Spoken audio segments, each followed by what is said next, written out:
One, two, three, four.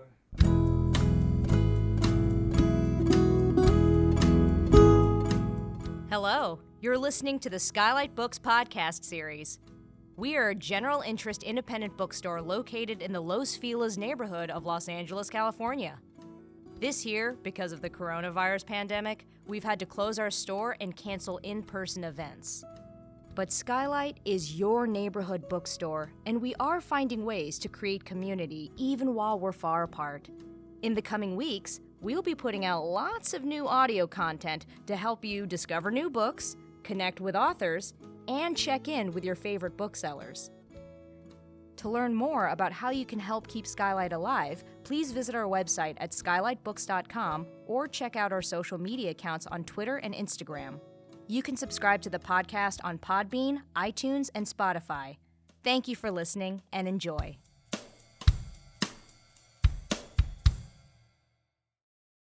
Hello, lovely SKYLIT listeners. This is Maddie Gobo, your events manager and podcast host. Welcome back to SKYLIT. This is our SKYLIT Books author podcast series where we bring you new books, new conversation from all over the place into the comfort of your home.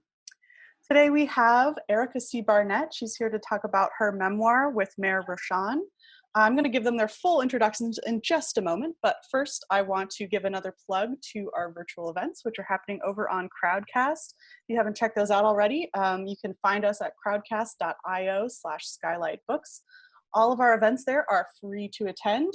They are live streams, so you can join the live stream and, hang out in the chat, say hello, ask a question, or you can watch replays of all of our past events. The full video is available also on our Crowdcast page for everything. So if there's anything you missed, just go check it out. No pressure, no stress. It's all there. All the literary conversation your heart could desire, available for free from SKYLIT Books. You're welcome.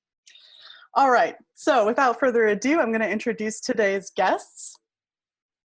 Erica C. Barnett is an award-winning political reporter. She now covers addiction, housing, poverty, and drug policy at her blog, The C is for Crank. She has written for a variety of local and national publications, including the Huffington Post, Seattle Magazine, and Grist. Her new memoir is called Quitter. Maer Roshan is the editor-in-chief of Los Angeles Magazine and LAMag.com and founder of thefix.com. Erica and Maer, welcome to the podcast. Thank you for being here. Thank you. All right, so Erica, you're going to start us out with a short reading from the memoir, and then the two of you will have a conversation. And I'm going to go ahead and mute myself and let you take it away. Great. So this is a reading from about halfway through the book, and it's about the time after I left my first rehab, which, spoiler alert, was not my last. Okay, here we go. When we talk about sobriety or even recovery, the words are often shorthand for not drinking or not using drugs. But the really overwhelming part of staying sober isn't saying no to drinks or learning to avoid the proverbial people, places, and situations that induce temptation. It's figuring out how to live an unfiltered life. That's hard enough when things are going pretty much okay. How many times have you said, "I need a drink," when what you really meant was, "This day was moderately annoying"? It can be damn near impossible when there's wreckage stretching out to the horizon in every direction. So to recap, over the past few years of drinking, I had broken my mom's heart, driven away my best friend, alienated all my other friends with my erratic behavior and constant sob stories, nearly lost my job, and accumulated tens of thousands of dollars in medical debt from emergency rooms and detoxes. I still had an apartment, but only because I was able to use paid vacation hours to go to rehab instead of taking unpaid time off. If my time or my welcome at the magazine had worn out, I could have lost my housing too. I was ashamed to show my face at work, overwhelmed by all the amends I felt I needed to make right away. Too raw to have a heartfelt conversation with either of my parents, and scared to death that Josh would continue to doubt my commitment to sobriety, or that he'd be watching over my shoulder every minute, ready to pounce on any sign that I was slacking off. I had wasted so much time. I had to fix everything right away, but I had absolutely no idea how to start. So I froze. I withdrew to my comfort zone. I worked and went to the gym, lifted weights, and worked the phones. And before long, I was too exhausted to keep going to outpatient therapy 3 nights a week, too exhausted to make it to AA every day, too exhausted to do anything besides trudge from work to gym to home to bed. AA meetings, which I'd attended sporadically since I walked into that lesbian meeting 7 years earlier, bummed me out. Everybody seemed so fucking happy all the time. And I found the 3-hour intensive outpatient sessions that I had agreed to do as part of my post-rehab treatment regimen repetitive and depressing. A few sad sack losers gathered on couches in a dreary downtown office building, watching VHS videos about relapse prevention and bitching about how much sobriety sucked before blowing into their ignition interlock devices and driving home. Not more than a month went by before I fell back into drinking. Not jumped, fell, the way you fall into bed with an ex-lover because you don't have anything better going on. I can't pinpoint an exact turning point or moment when I said, screw it, this is too hard. It was more like an imperceptible slide from not drinking to drinking, from militancy to self-pity to indifference to bottoms up. I was a non-drinker, then I was a drinker again, simple as that. I passed the liquor aisle in the grocery store, doubled back, and dropped a bottle of Smirnoff in my basket, casually, like a vegetarian tossing a tray of ground beef on top of the granola bars.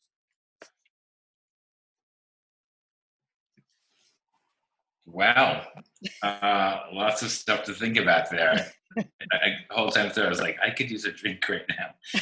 But I love this book because it was different in many ways than recovery memoirs that I've read. Just through my life and in my old job at The Fix, which is an addiction recovery website, I've read many of them. I read somewhere that there were 60 different recovery memoirs coming out this year, which is a growth industry. What made you decide that you wanted to be one of them and to have something to add to that conversation? Well, I think that it's sort of encapsulated in that little excerpt that I read. I wasn't reading any books about relapse. And I am kind of addicted to recovery memoirs myself. I mean, if there are 60 coming out this year, I'm probably going to read half of them. Because I love the arc. I love the story. I love hearing about people's struggles, but the struggle that I wasn't hearing about was the experience of just relapsing over and over and over again, the way that I did. And also, I read a lot of women's memoirs, and I think memoirs are largely a genre that is targeted towards women. And I don't think that you see a lot of writing about women who go to really ugly and disturbing places and really unsympathetic places. And I think that throughout this book, I'm a pretty unsympathetic character because I was a pretty unsympathetic person at the time. And so I wanted to tell that story too, where people would read about me and not necessarily think like, I really, want this person to succeed because I like her. Because I think I was really unlikable for a lot of it, and I think addiction can make you really unlikable. And yeah, I didn't really see that story getting represented, particularly with women, because we're not supposed to be unlikable. Well, I liked you. Why do you think relapse is so often ignored in these memoirs? Because it's just an inconvenient interruption to the arc, or what? Well, I think it's hard to grapple with the fact that that addiction and recovery so often involves failure, and people don't necessarily want to hear stories about failure. They like to hear stories of triumph over adversity. And ultimately, I'm telling that story too. So I'm not exempt from that. I was able to write the book because I got sober. But I think that is part of the story. And I also think we just really love to believe that, especially I guess as Americans and, in a capitalist society, and just, everything about our culture tells us if you try hard enough and if you work hard enough, and maybe if you spend enough money, going to enough fancy treatment centers or whatever it may be, you can beat this thing just through sheer force of will. And, it's a relapsing brain disease, and relapse is one of the symptoms, but it's not, as you said, it's not a convenient symptom to talk about. And I think that we don't want to think that we want to think that we're exempt, and that and I certainly thought I was exempt. I thought I was going to be able to go to detox once and get sober. I mean, I truly believed that. I thought 5 days and I'm done.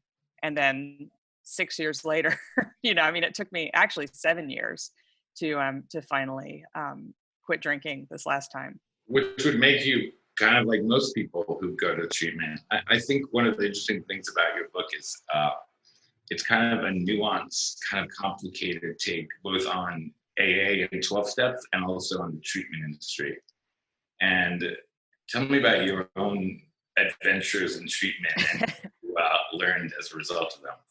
Yeah, well, like I said, at first I thought that detox was treatment, and I think like if you're not somebody who's had to deal with it, you might not even know the difference between detox and treatment. So detox is just going and getting whatever it is out of your system so that you're able to quit, essentially, under medical supervision and usually with medication. And then treatment is like traditionally it's a 28-day thing. You go away, it's residential, and you aren't allowed any contact really with the outside world.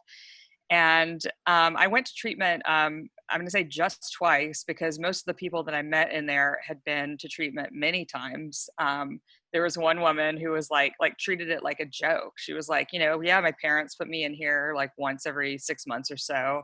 And then I go out and then 6 months later I'm back, and she'd been there 19 times. So, I mean, it made me very cynical about the treatment industry and how it functions, because I think that it requires repeat customers in order to continue to work and to be as large as it is. There's thousands of treatment facilities in the country. And so the first one I went to was a little on the fancier side, but I wouldn't say it was like one of the fancier ones that, you see like all over LA, for example. And in Malibu, it was all women. It was 15 people. And I thought it ultimately was a complete kind of waste of time, except that it saved my life in the immediate sense that I quit drinking for a while.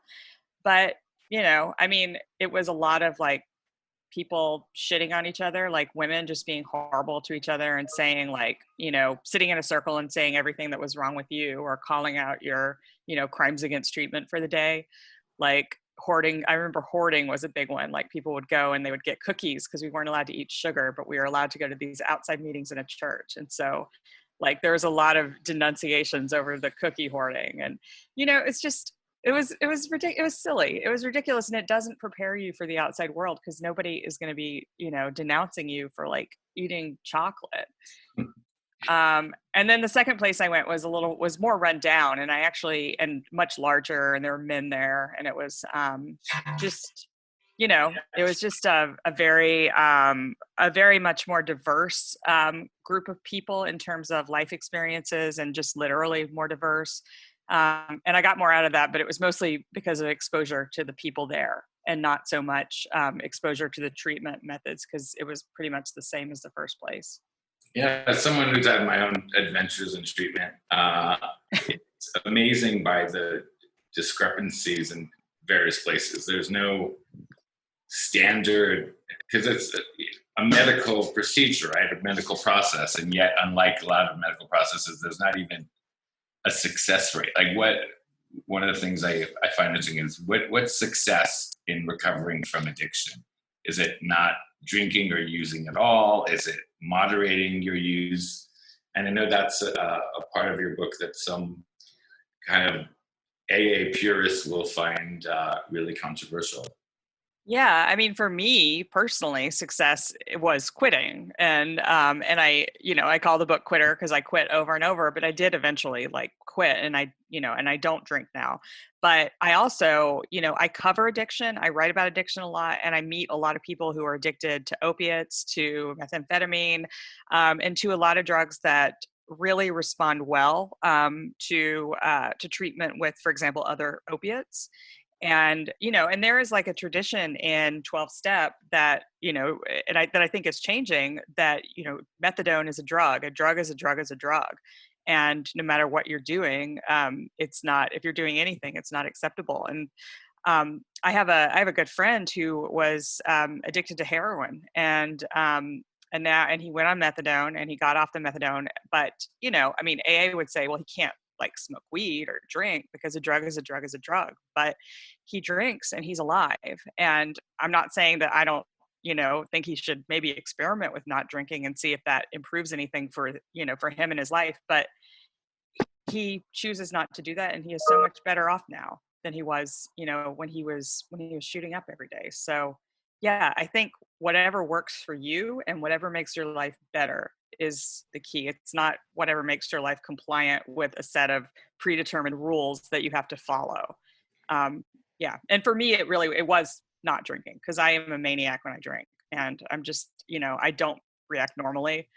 But I'm one person. People probably would be kind of surprised when the alcoholics are considered old hat in the treatment industry these days. More and more, it's all about the opioids and that the rise of opioid addiction has really changed treatment as well.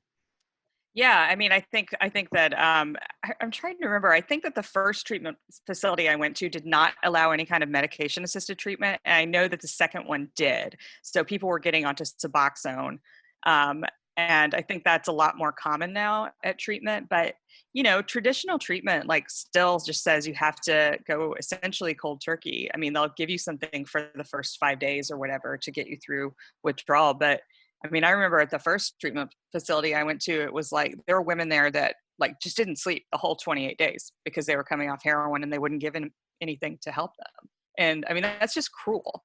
It's just cruelty. And then they're going to go back out and they're going to relapse, and they're going to have to, and the treatment for that is more treatment. And meanwhile, you're spending tens of thousands of dollars or hundreds of thousands of dollars, and you're not getting any better. And as we said, standards are different. So you have Scientology rehabs where the treatment is going to a sauna for 20 hours a day and taking a lot of niacin. So Lord, a wide range of treatment options out there. You also have, as I said, this mixed feelings about AA, which you credit on the one hand with your recovery, but also find detrimental in other ways. Do you want to expand on that?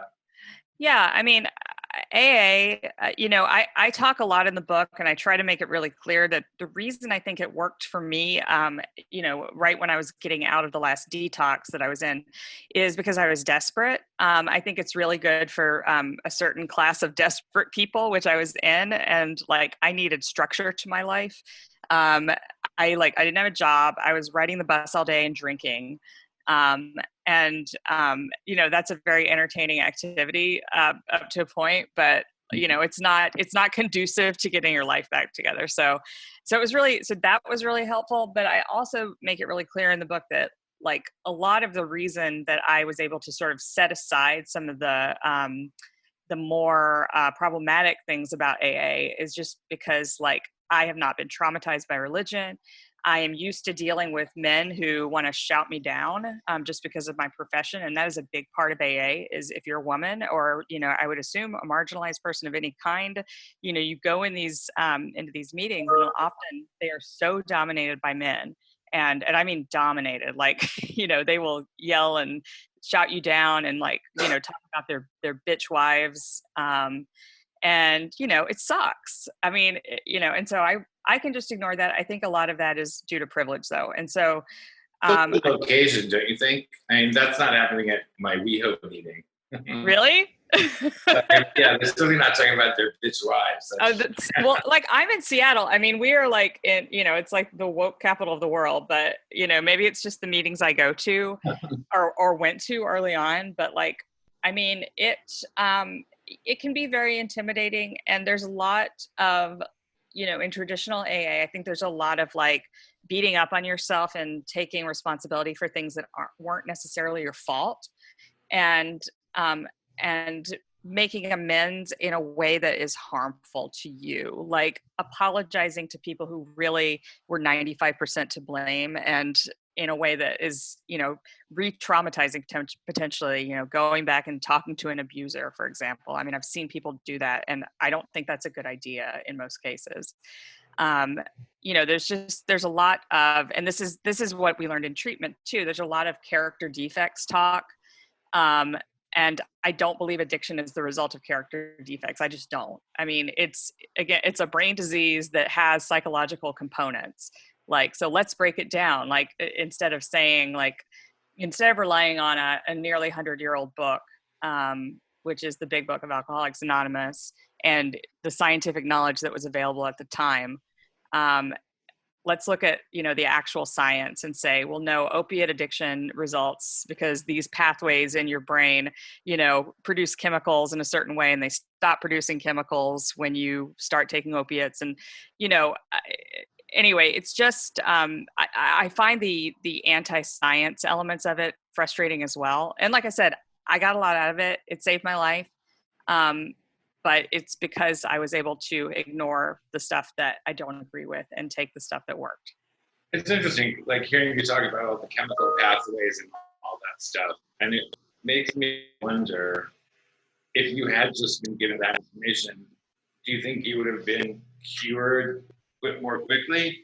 Or is there some reliance on something spiritual, a crisis of faith, let's say, even if it's not addressed by God, but just something that was more spiritual in nature that was making your alcoholism worse? I don't think it was exactly either. I think it was,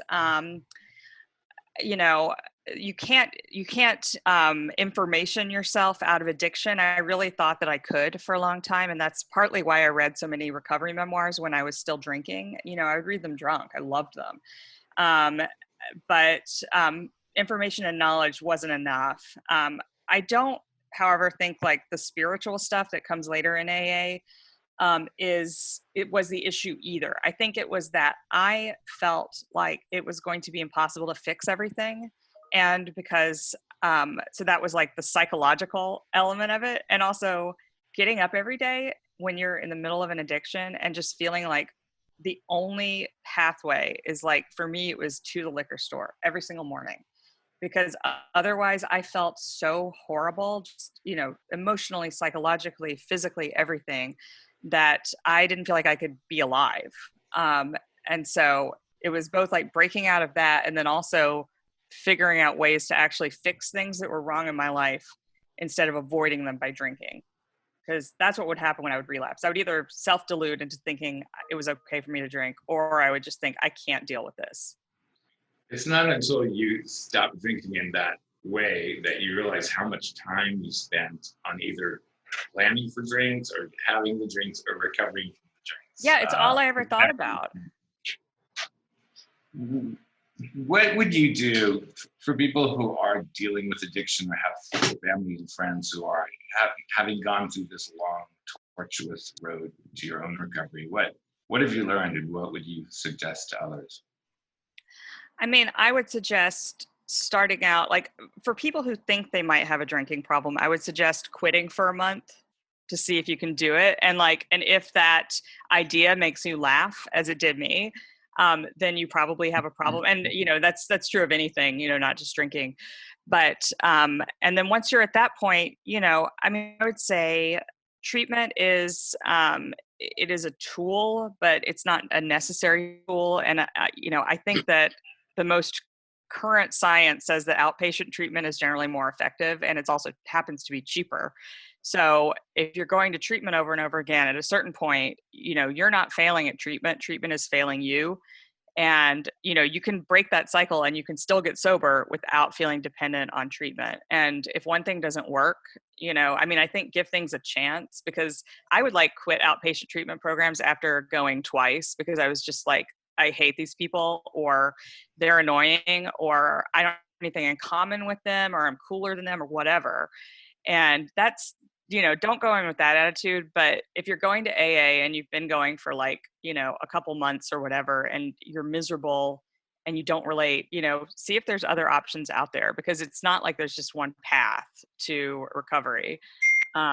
And I think that's really important, because AA doesn't have a good track record of getting people sober, but neither does anything else. Nothing works really well, and what's going to work is going to be individual, and it will probably take a lot longer than you think it will. It might not. I know people that get sober in one go, but I also know that my family was incredibly frustrated with me when I got out of treatment the first time and I wasn't better, because they had the wrong expectations about how it was going to go. I think that's most people's expectations. It's you go and you'll be better. It's you go and get surgery, or you go and, And I think Yeah, it's like a car wash. expectation causes a lot of grief as well. Has it gotten any easier for you? For people who have never been through this, does it get easier by day to not drink, or is it still a struggle? I would say it gets easier. I mean, it's not a struggle at all now. And I say that, knowing like I could relapse at any point. Like it's not to say I'm immune, but like I would say after about 6 months for me, something clicked. Something just switched in my brain, and I didn't have the desire to drink, and I stopped really noticing it. And even before that, like I am I work in a profession that involves a lot of socializing in bars. And even before that, I was able to go to bars without much trouble. And now I can, where it's almost like the wall of liquor is like just a blur. I don't even register it in the same way that I would have early on. So it definitely gets easier for sure. I don't know anybody that it hasn't gotten easier for. And if it doesn't get easier, it's probably time to try something else like counseling or, something to make it easier, because you don't get sober to be miserable. You get sober to be like happier.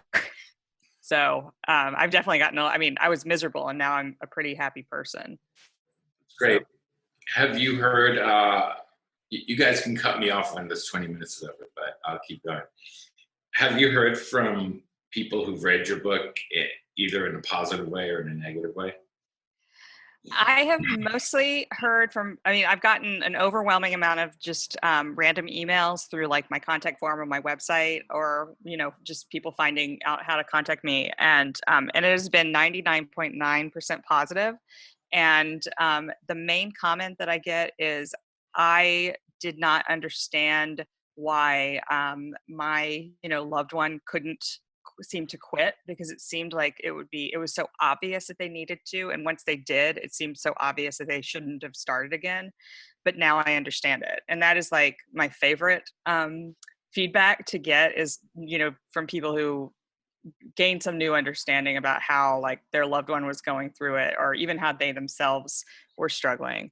I've gotten a little negative feedback that just from people in Seattle who are like, this Seattle. Yeah. Yeah. I mean, so like it's like local criticism. So it's fine, but people, frustrated that it's not gossipy enough, which I thought it was super gossipy, but whatever. Some people are always going to be unhappy. So you've made your career in some way since then by focusing on addiction. Is that something you want to continue doing, or is this like going to close a chapter for you and you're going to be on to something else? No, I think that's going to be kind of a lifelong obsession. I mean, in the same way that homelessness for me is, a related lifelong obsession. And unless we solve it, it's something that is very close to my heart, because I see people going through it all the time. And like, as long as people keep writing me, and this has happened, since before I wrote the book, I mean, for the last 5 years, people write me all the time and say, here's a story that wasn't, that I got interested in because my brother died of, alcoholism, or, or just personal experiences that people go through. And so, it's kind of a self-fulfilling cycle. I mean, people send me stories because they know I'm interested in this. And the book really didn't close a chapter. It just kind of put a lid on this one story, but there's tons of other stories out there. Yeah, I was going to say, don't close that chapter until you write that story for me. Yes. When will we be able to travel again, Yeah. And it's interesting because like, obviously COVID and all the stay-at-home stuff, there's been a lot of talk about it increasing addiction and people falling off at greater levels than before. Is that something you've noticed? Yeah, I mean, I go to Zoom meetings, to Zoom AA meetings every couple weeks, and there's always somebody who's like, I was doing great, And then this isolation happened. And, addiction is a disease of isolation. It's almost a cliche to say that. But I know that when I was at my worst for the last 5 years or so, I was drinking at home alone, and my life turned into this tinier and tinier little box. And now we're all living in a tiny box, both in terms of Zoom calls, and also just in terms of living in our little rooms or apartments or houses. So, I think there's going to be a really big reckoning after this, and I think treatment centers are going to be overwhelmed. But I've also heard from people who are in recovery who are, kind of responding to questions from concerned, friends and family members about, are you doing okay? And what I have heard a lot is people have this desire to help other people that they didn't, they weren't quite as inspired by before, because we're all scared that, other people in our lives are going to fall off the map. Even people who aren't in recovery, just isolation is just bad for you. It's bad for human existence. So, it's definitely something I'm hearing about a lot, and I'm really concerned about. And just last question, are you feeling in general hopeful about how the treatment industry and the recovery movement is going to progress, or not? I am actually feeling hopeful because of some conversations that I've had while I've been reporting on addiction and recovery, particularly during COVID.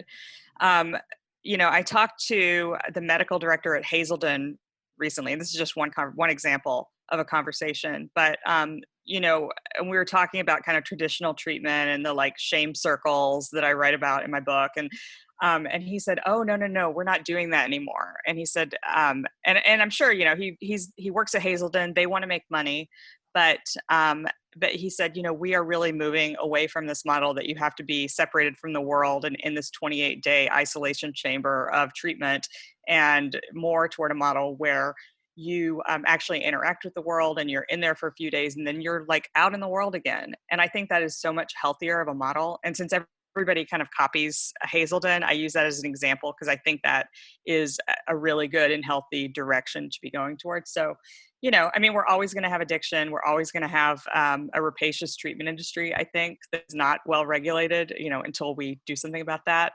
And we'll always have more demand than supply. But yeah, I'm overall feeling pretty optimistic about the way things are going right now. Well, that's good to hear. And thanks for writing this. I really love the book. Thank you. All right. Erica and Maer, thank you so much for having this conversation. And Erica, thank you for sharing your story with our listeners. I think it's really important to talk about these things right now, as you were mentioning. So yeah, thank you again for being here today. Thank you so much. Is there anything else you want to say to our listeners before we say our goodbyes? Any last words? Sorry, I didn't. Nope, all set. All right. I think we're good. All right, well, pick up a copy of Quitter. You can get it at SKYLIT Books, either online or in person. We're open every day, 10 a.m. to 5 p.m. if you bring your mask. All right. Thank you both again, Erica Barnett and Maer Roshan, and I hope you both have a great day. Thank you all for listening. Thank you. Thank you. Thank you for listening to the SKYLIT Books podcast series. Please don't forget to visit our website at skylitebooks.com and make sure to follow us on Twitter and Instagram. Also, don't forget to subscribe to this podcast for more author talks and bookseller conversations. You can find us on Podbean, iTunes, and Spotify. Stay safe and healthy, and we hope to see you back in our store soon. I see